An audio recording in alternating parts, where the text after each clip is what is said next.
새해 첫날이 밝았습니다.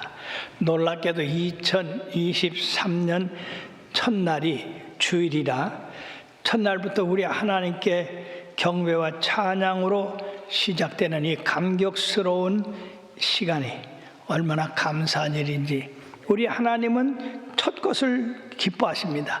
첫 시간, 첫 열매, 첫 자녀, 이 첫 것을 기뻐하시고 첫 것을 축복해 주시는데 1년 365일 중에 첫날 첫 시간을 예배로 찬양으로 경배드리니 참으로 복받은 해입니다. 그러므로 주님의 그 축복이 한 해 매 순간마다 여러분들의 삶에서 넘쳐나기를 주의 이름으로 축원합니다. 뿐만 아니라 금년 한 해는 우리 교회가 창립 50주년 되는 해이기도 합니다. 그러므로 우리들이 창립 50주년에 어떠한 축복을 받을 것인가?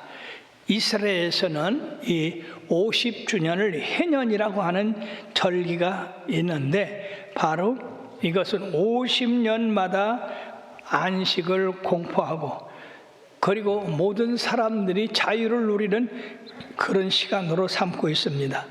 히브리어로는 바로 요벨이라고 하는 말을 쓰는데, 이는 수양의 뿔 나팔을 불어서 희년을 선포하는 데서 유래되었습니다.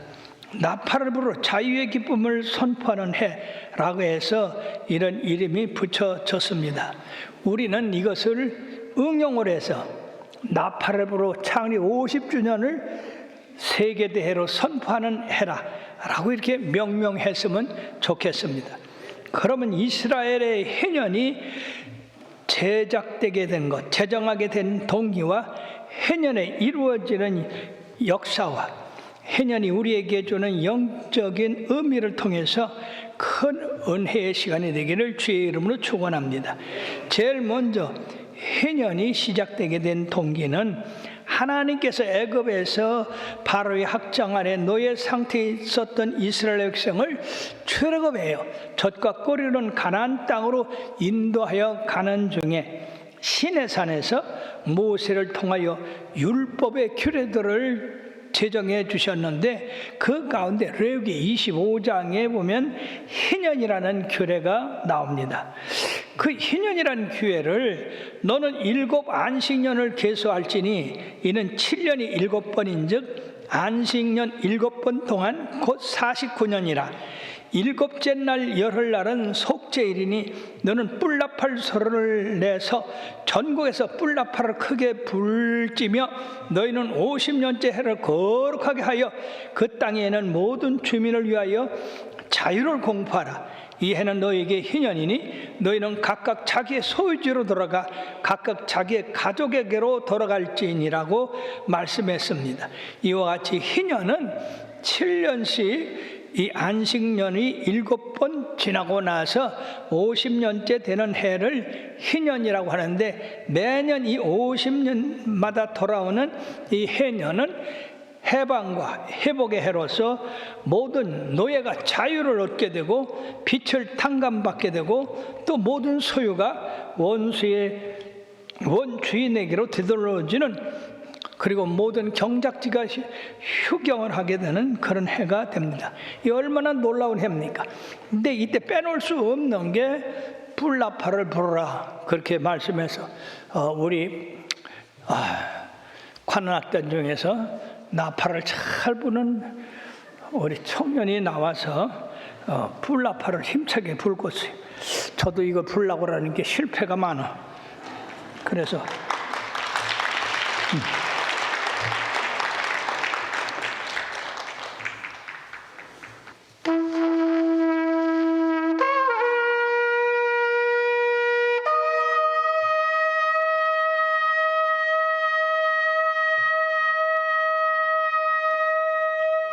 할렐루야. 여러분들이 나팔 소리가 끝나면 할렐루야 희년이 선포됐다 그렇게 외치시길 바랍니다. 한 번 더.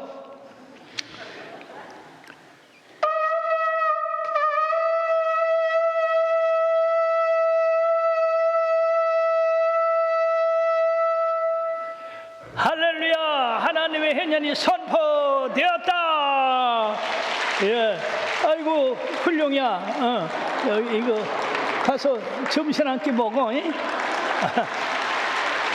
그래, 저도 말이요, 이 뿔나팔 불라고 이제 이게 여러 해 전에 사서 많이 했는데 어떤 때는 헛짓만 나. 그렇지만 한번 되나 마나 한번 해볼게.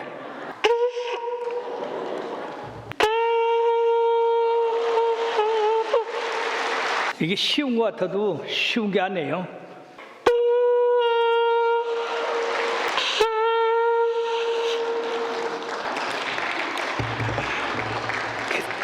이걸 한 사람이 한 곳에서 부는 게 아니라 이스라엘 전국 방방곡곡에서 제사장들이 이렇게 첫 시간에 뿔나팔을 불어서 하나님의 해년이 선포되었다라고 선포를 하는데, 바로 이 나팔 소리는 하나님의 임재를 의미합니다. 하나님이 시내산에 나타나셨을 때에 나팔 소리가 크게 울렸거든요.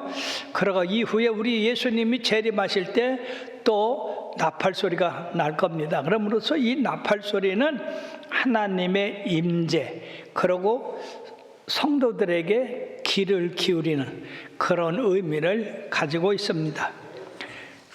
그리고 다시 말씀드리지만은 이 희년은 이스라엘 백성들이 애굽의 노예 상태에서 하나님의 구속을 받았고 출애굽하여 가나안 땅으로 들어가서 가나안에서 여호수아가 각 지파별로 또는 가족대로 땅을 나눠줬습니다.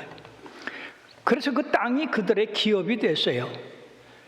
그 땅에서 풍성한 소산을 얻게 되고 살게 됐는데, 세월이 지남에 따라서 어떤 사람은 가난하게 대해서 생계를 유지할 수 없으므로 자기 집을 팔아서 노예로 가게 되고, 또 노예가 된 것으로 말미암아서 땅도 잊어버리고 가족도 잊어버리게 되는 이런 슬픔을 맛보게 됐습니다.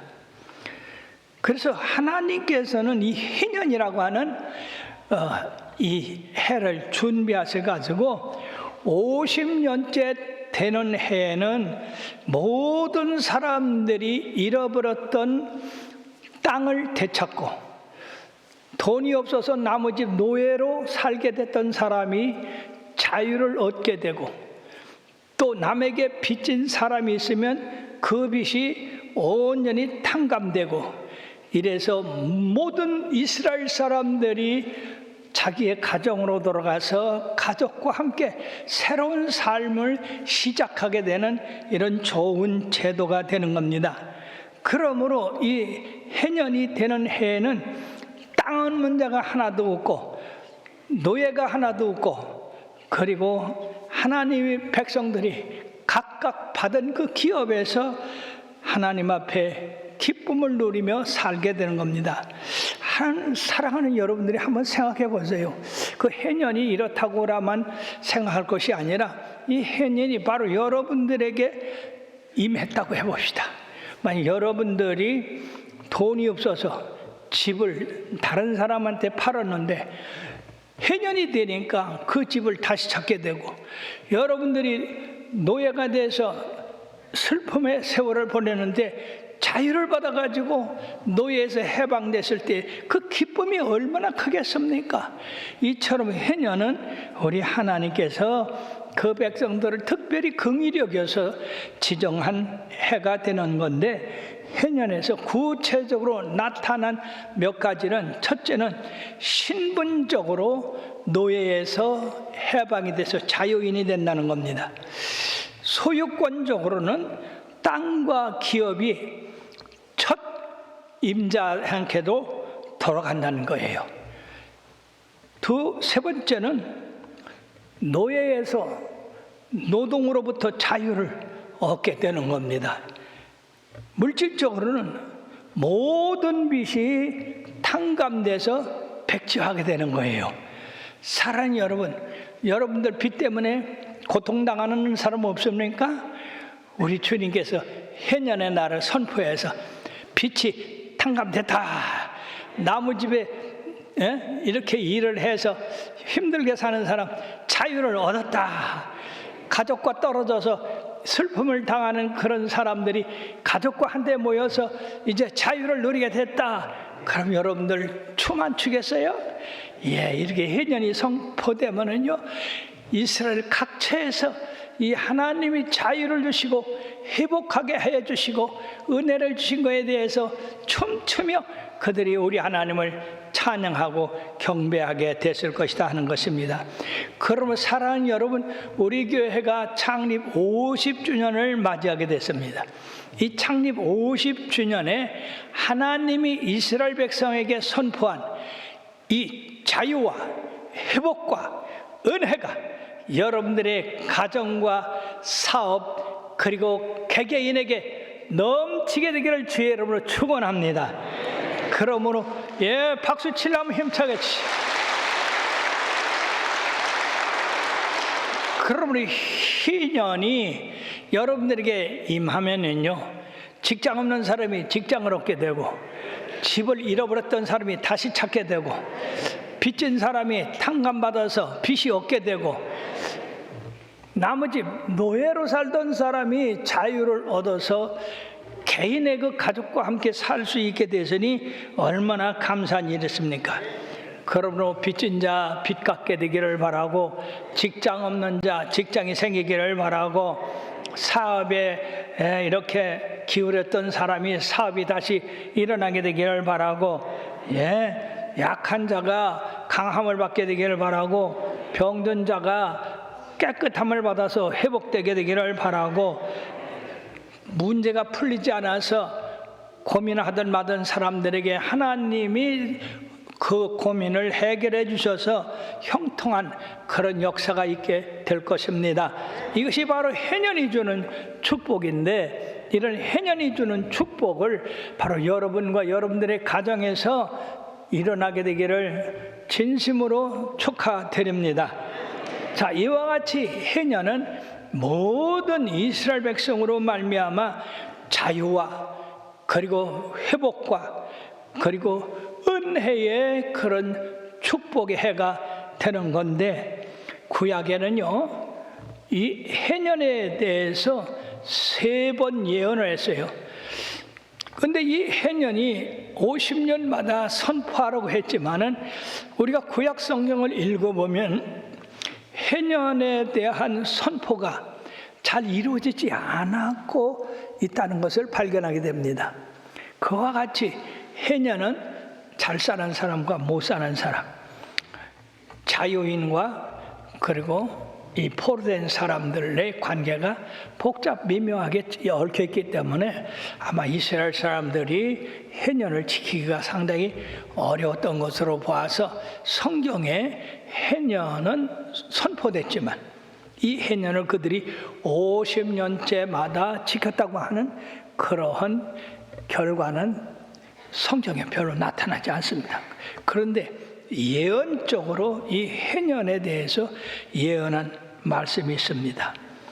그래서 이 해년을 매해 7월 10일 요벨이라고 하는 지금 뿔을 가지고 나팔 불었는데, 이게 선포되면 1년간 이 해년을 지키는데, 이때 사람들은 노동을 하지 않고 종을 해방시키고 토지를 본래 소유자에게 물려주게 되었습니다.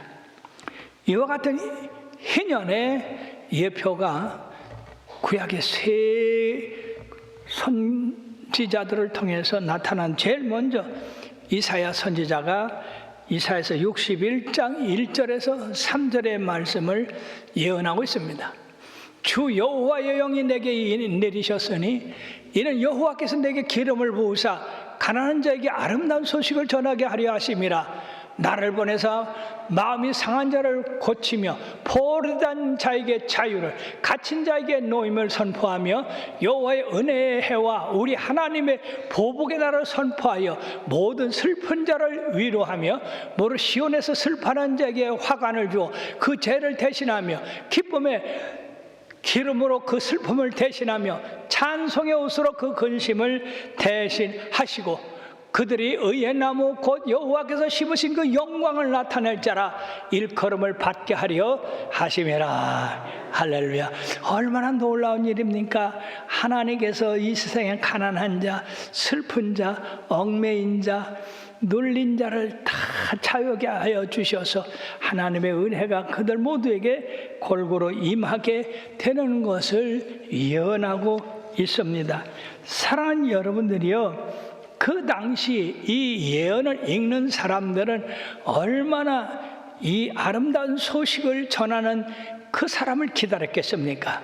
왜 그러냐면은 이 말씀이 선포될 때는 이스라엘이 죄로 말미암아서 바벨론의 포로 잡혀 있는 그런 절망적인 상태였었습니다. 이러한 시기에 선지자는 포로 상태에서의 해방을 의미하는 희년을 선포하고 다른 나라들로부터 인정받는 국가가 될 것을 선언하고 있습니다. 본 단락에서 구원을 초래할 메시아의 직무에 대해서 기록하고 있는데, 즉 메시아가 나타나면 복된 구원의 소식을 선포하는 그런 선지자가 될 것이다. 두 번째는 슬픔과 고통 속에 있는 심령을 치유하게 될 것이다. 그러므로 그것은 제사장이 될 것이다. 세 번째는 공의와 진리로 백성을 다스리는 왕이 될 것이다. 이러한 역할을 동시에 수행할 수 있는 분이 나타나기를 이스라엘 사람들은 간절히 사모했던 겁니다.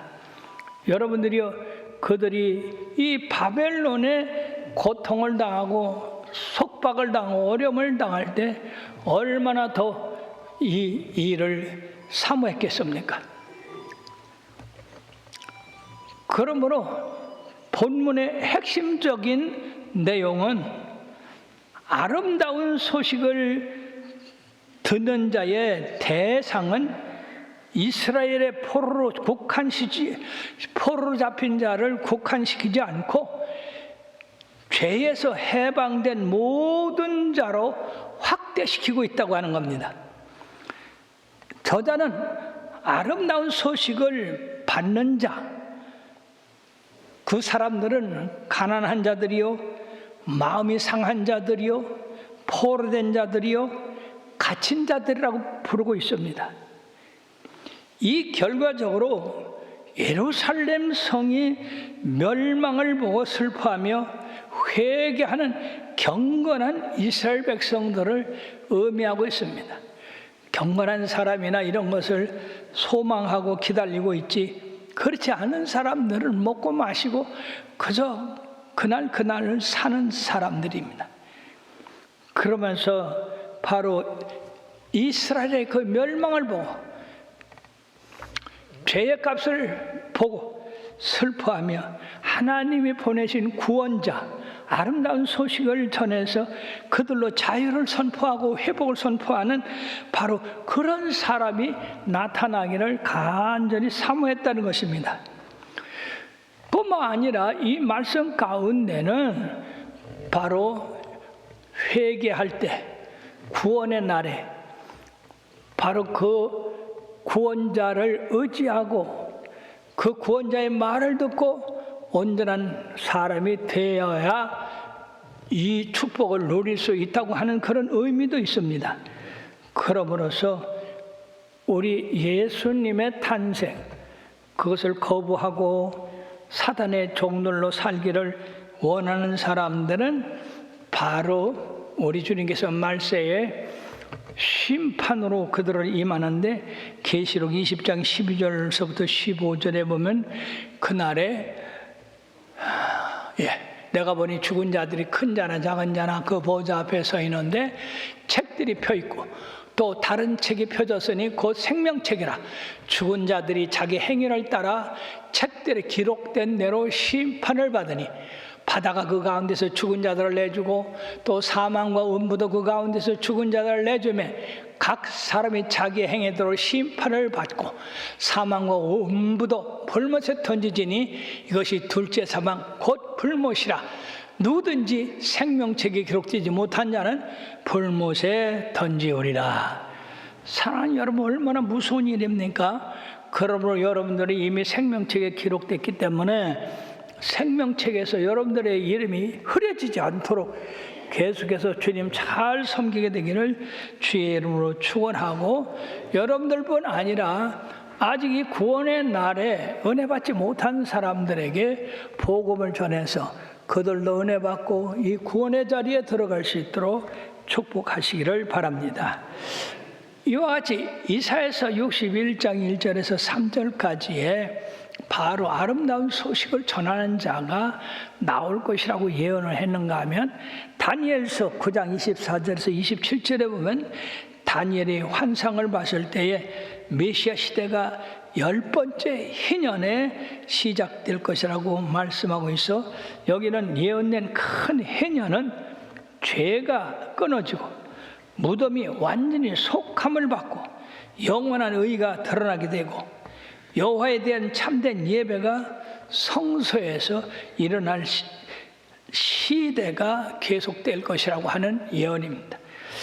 세 번째 이 희년에 대한 예언은 에스겔서 46장 16절에 18절에 나오는데, 이 이상은 선민이 빼앗긴 기업, 곧 본래는 하나님의 소유였지만은 대적에게 넘어간 기업을 찾아줄 이상적 메시아가 출현해서 그 일이 성취될 것을 예언하고 있습니다.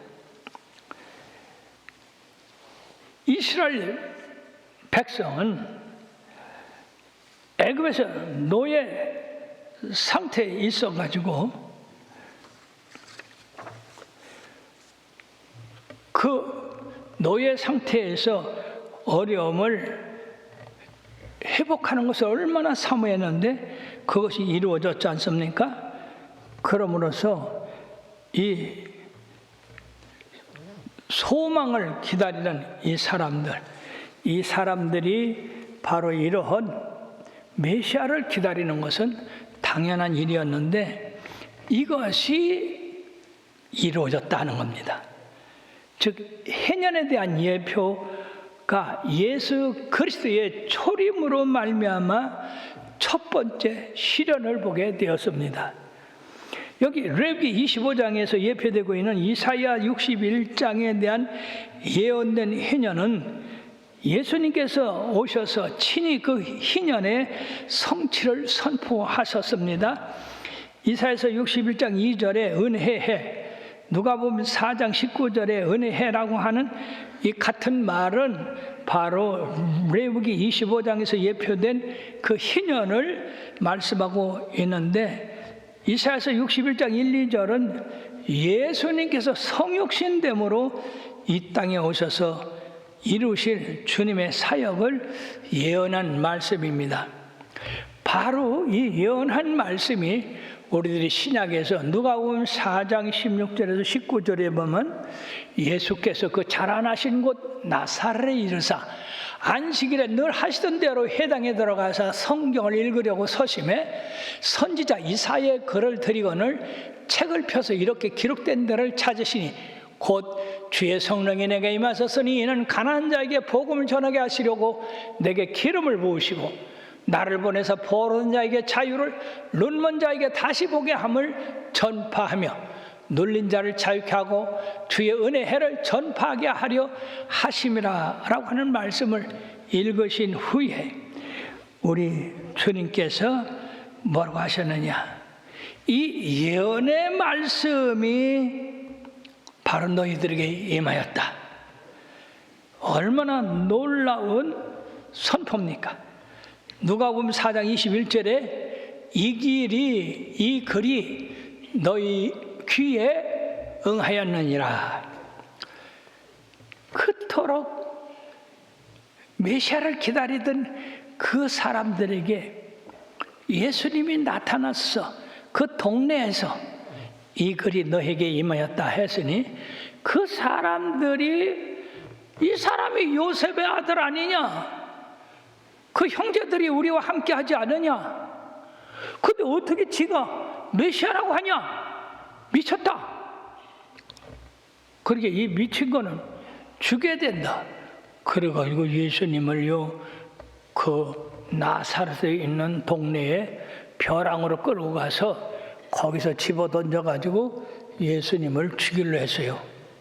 이 성지순례에 가서 말이에요, 예수님을 떨어뜨려 죽이려고 했던 그 벼랑을 보니까 세상에 100m나 돼야 그 어마어마한 데서 예수님을 밀어서 자기가 메시아라고 했다고 떨어져 죽이려고 그랬으니 그 사람들이 눈이 멀어도 아주 한참 멀어버렸어. 아주 완전히 멀어버렸어. 예수님의 행한 일을 그들이 생각했더라면, 정말로 예수님의 복음이 가난한 자들을 부유하게 하고, 눌린 자를 자유게 하고, 벙어리를 보게 하고, 눈먼 자의 눈을 뜨게 하고, 귀머거리를 듣게 하고, 중풍병자를 건전하게 하고, 죽는 자를 살리는 그런 불이 왔으니 이것이 성경에 기록된 바로 그 메시아가 아니냐? 그들이 그렇게 믿고 예수님을 환영했더라면 나사렛이 큰 복을 받았을 텐데, 도리어 예수님을 벼랑으로 떨어뜨려 죽게 하려고 했으니 이 인간들의 눈이 얼마나 멀고 무식하고 무지하고 무지몽매하고 의인을 알아보지 못했어요. 그러므로 사랑하는 여러분들이요, 여러분들은 의인을 알아보는 눈을 가지시고 귀를 가지시고 그 마음으로 깨닫게 되기를 바랍니다.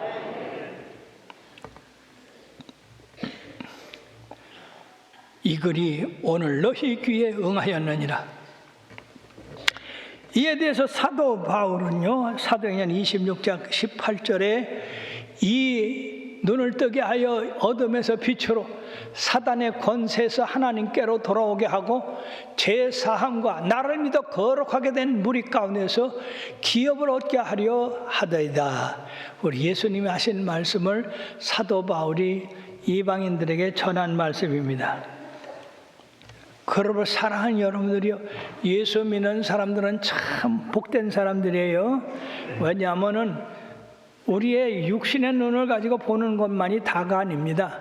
영적인 것은 우리의 육신의 눈으로 봐서 되는 게 아니고 마음으로 깨닫고 성령님께서 우리의 눈을 열어 주셔야 되는 거예요.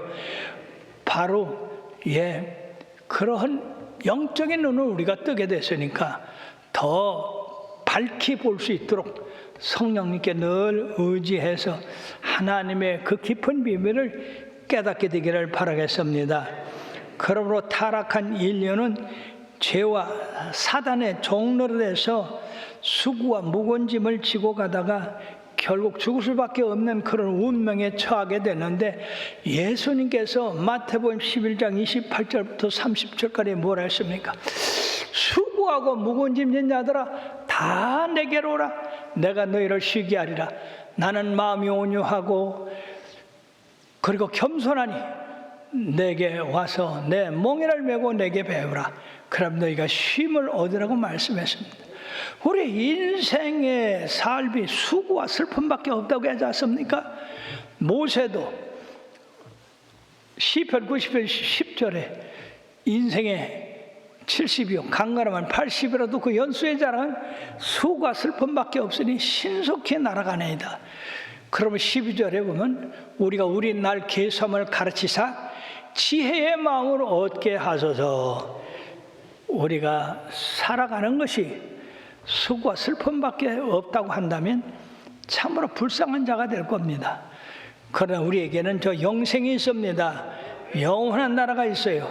거기는 이별도 없고 슬픔도 없고 병듦도 없고 해나 뜨거운 기운에 상함이 없습니다. 그러므로 사랑하는 여러분, 우리 주님이 오셔서 이사야가 예언한 그 희년에 바로 메시아가 자기라고 하는 것을 1차로 증거해서 지금 우리들은 예수님이 선포한 그 희년의 해에 축복을 누리고 살고 있습니다. 근데 이것이 완벽하지를 못합니다. 왜냐하면 우리가 세상에 사는 동안에 다 수고해야 되고 또 병들어 죽게 되고, 그렇기 때문에 완벽한 희년, 그것은 제2의 예수님의 재림의 순간에 임하게 된다고 하는 것입니다.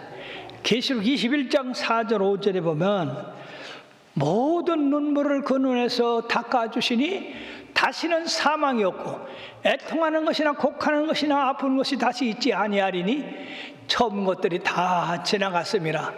보좌에 앉으시니가 이르시되 보라 내가 만물을 새롭게 하노라 하시고, 또 이르시되 이 말은 신실하고 참되니 기록하라 하시고.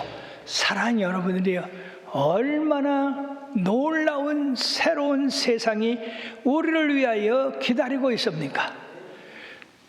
거기는 이별이 없고 슬픔이 없고 해나 뜨거운 기온에 상함이 없고 목마름이 없고 죽음이 없는 그런 세상을 우리 주님께서 예비하셨다가 바로 2차 예수님이 재림하시는 그 순간에 1차적인 예수님의 희년을 누렸던 그 사람들을 이제는 완벽한 그 하늘나라로 인도하여 주셔서 죽음이 없고 이별이 없고 슬픔이 없는 그 하늘나라로 인도하심으로 우리와 예수님이 영원히 함께 살게 하신다고 하는 것입니다. 지금 제2의 희년이 남아 있어요. 바로 희년이 가까워지고 있습니다. 그러므로 사랑하는 여러분들이요, 우리들이 제1 희년은 예수님의 이 땅의 초림으로 말미암아 성취되었고, 그리고 지금까지 모든 신약의 성도들에게 그 희년의 축복이 임하여 있고, 그 다음에 이제 완전한 희년, 죽음이 떠나가고 죄가 떠나가고 사망이 떠나가고 마귀의 괴가가 떠나가는 그런 완전한 희년은 바로 예수님이 재림할 때 이루어진다는 것을 기억하시고, 주님 오실 때를 사모하며 이 땅에서 여러분들이 주님의 주신 그 희년을, 즉 자유와 희복과 그리고 은혜를 끝까지 누리시다가 다 주님 오실 때에 그 나라에 들어가 완전한 희년에 살게 되기를 주의 이름으로 축원합니다.